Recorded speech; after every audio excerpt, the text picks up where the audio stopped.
काल माझी नेता निवड आमच्या राष्ट्रवादी काँग्रेस पक्षाच्या आमदारांनी केली। सर्व अधिकार मला दिले।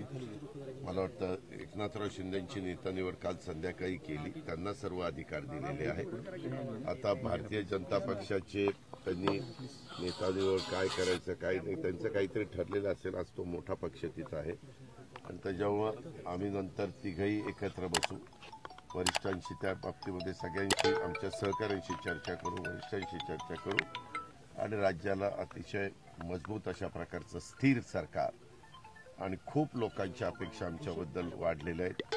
पत्रकार मित्रांनो, मी सहज बघत होतो, राज्याची निर्मिती 1 मे 1960 ला झाली। आज आपण 25 नोव्हेंबर 2024।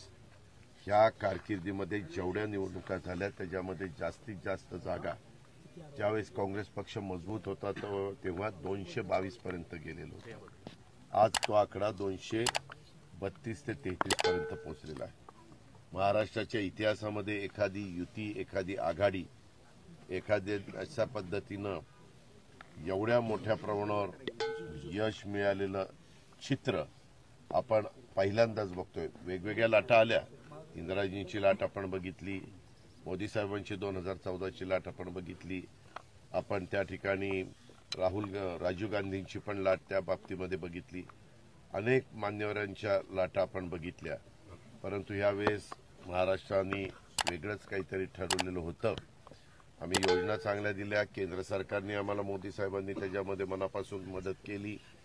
आम्ही त्याच्यामध्ये ज्या लाभ देणाऱ्या योजना होत्या, जेवढी आमची ताकद, आमची म्हणजे आपल्या तिजोरीची ताकद होती, ते विकास कामावर कुठल्याही प्रकारचा परिणाम न होऊन देता त्या योजना सर्वसामान्य लोकांच्या पर्यंत, म्हणजे विशेषतः महिलांच्या पर्यंत, माझ्या शेतकरी बांधवांच्या पर्यंत, बळीराजाच्या माध्यमातून दूध उत्पादक शेतकऱ्यांच्या पर्यंत आणि युवा युवतींच्या पर्यंत अशा सगळ्या घटकापर्यंत पोहोचवण्याचा आम्ही प्रयत्न केला। आणि त्याच्यात जात पात धर्म भेदभाव असलं काही केलं नाही।